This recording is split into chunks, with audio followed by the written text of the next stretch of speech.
right, here we go. We got Sylvan Sage Vivian in GBG. We're testing her out. She's on book this time. Still no molas on the S1. More than likely we'll put molas here, but max molas S2, S3. She's like 240-ish speed.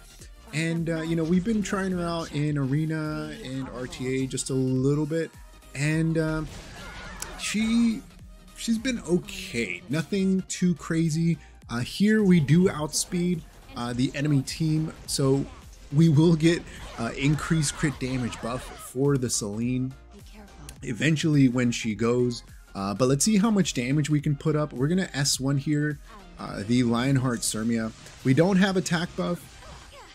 6.5k, that's pretty decent, especially since Lionheart Sirmia is usually a very high defense unit.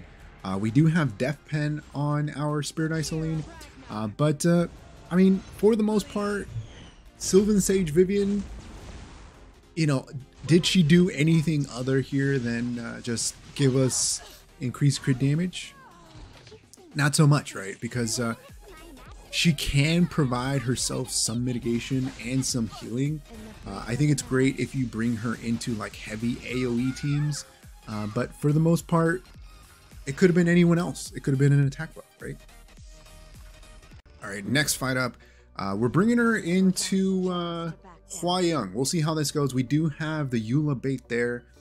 You know, I feel still something is missing from her kit. She hits you with the S3.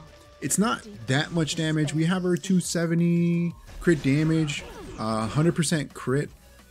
We do get crit damage buff here, but I feel like she needs something else to help her survive, right? Maybe like a cleanse because of her kit. She requires a lot. She needs some bulk, she needs crit damage, she needs attack, she needs speed. So we gave up the immunity for crit set, and that's kind of the thing here. Do we hit? I think our Eula dies. Our Eula's gonna go down. Our Eula goes down. Our Ravi needs to cleanse this, or not.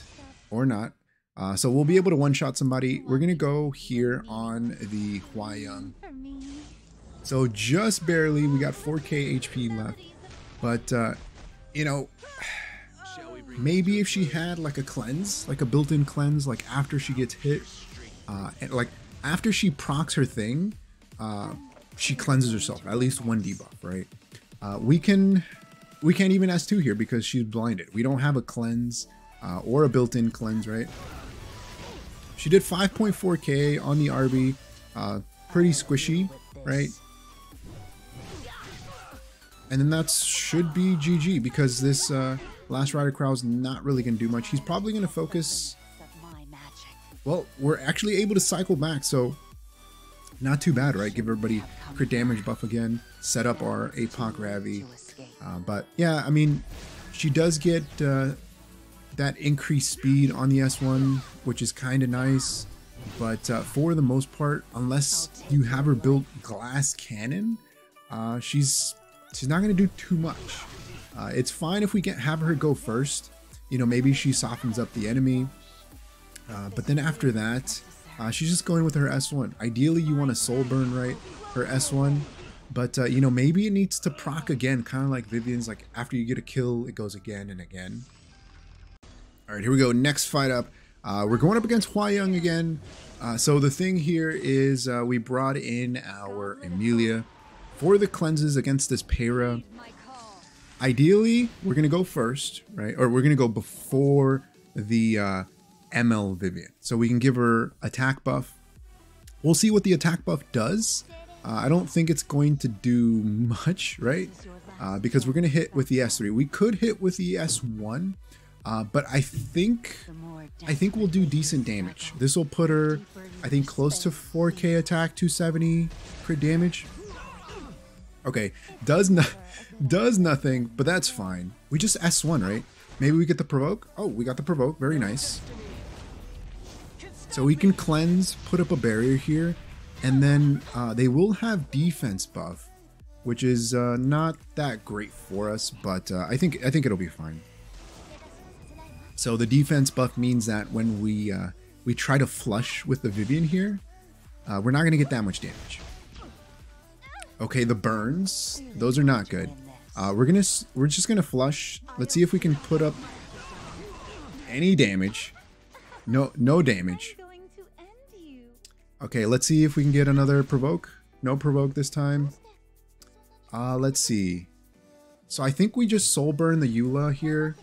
Give her some HP. Okay, the stuns there aren't good for us at all, because that means we get no damage. Okay, we're able to go before, but we're not going to kill. So that means that the Hua-Young is probably going to take us down. We got to go into the Hua-Young. Even if we do a little bit of damage, that'll be fine. But this is where the ML... Okay, we did 14k damage. That's not too bad. I was going to say that this is where the ML Vivian doesn't provide enough, right? She just keep getting stunned here. It's not really working, but let's see if we can get a CR push going, and then we'll hit him with the Soul Burn S1. And this is where we're suffering from the no molas on the S1, right? Not dealing enough damage, but you know, 3 to 4k is not too bad, I guess. Give more to the team, right? Once you do hit with the S3, you are going to get some healing in. But if you're bringing in a cleanser, it's probably going to be Hand Guy, or it's probably going to be a Soul Weaver that's already going to heal you up. So you don't really need that healing as much. You know, maybe in regular arena, she's a little bit better, you know, with the healing, so that we can bring more damage dealers. But again, you do run the risk of her getting controlled. So we got attack buff and crit damage buff here, and we're going to try to flush. So let's see what we get here. 3.8, not great.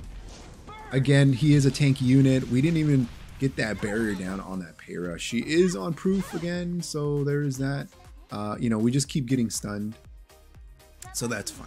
That's perfectly fine. All right, well, S1 here. Maybe we can get the provoke this time. No provoke, good amount of damage, right? Because you want to proc her passive, otherwise you're never going to be able to use your S3 again. In GVG, you know, maybe because you can kind of stall the team out, but then after you go with your initial turn, you gotta wait. You gotta wait, unless you're getting a lot of incoming damage. All right, so here she is. Here we have Sylvan, Sage, Vivian. We have her almost at friendship level 10. Max molas on the S2 and S3 to take advantage of all of the damage and the damage mitigation, which goes up to 70% after being attacked. You know, I was thinking that we could skimp out on the S1, not moloing the S1, but it looks like I was wrong. We're going to have to max mola the S1, so we'll definitely get that done for sure. We do have her only on B imprint. She does get a up to 16.8% crit chance for her imprint concentration. We can put that on the 5%, but I'll show you her stats here. She's already at 99, so we're going to be over capped. But as you saw, 99 crit might as well be 0 crit chance, right? Because she didn't crit. That one, she did not crit, which is feels bad. And you really need her to land her crits because you want her to deal damage. And for the most part, she wasn't that great. I don't think that she provided enough compared to other units, you know, that have damage mitigation, they have team-wide buffs, they have cleanses, and other ways to either support your team or deal damage. Her damage on the S1, of course, felt very subpar, but again, we didn't have any molas. But even then, I think with molas, it still wouldn't be that great. Her soul burn attacks all enemies. I think it really needs to be if you kill on the S1 soul burn, it procs again, kind of like Vivian's flush, right? Her S2, it kind of procs again if you kill no one, but it's less damage. I think that would be perfect for her S1, especially since it can't trigger a dual attack. I'd be fine with that. I think that might give her just a bit more of an edge and make her a bit more viable in other areas of the game. But for the most part, she's kind of okay. 240 speed, 270 crit damage, 3.6k attack. We do have her on book. I think this is probably going to be the best. If you're trying to build her bruiser, maybe throw Chatty on her or something like that. We tried her on Abyssal in like regular arena. That video should be coming up fairly soon and in RTA, but for the most part, she's okay. Definitely not a must pull if you're kind of holding off. But let me know your thoughts in the comment section below. Like always, if you happen to enjoy the video, hit that like button. If you haven't subscribed, hey, think about subscribing. It really helps the channel grow and reach more people like you who like content like this. Like always, thanks for watching, and I'll see you next time. Peace.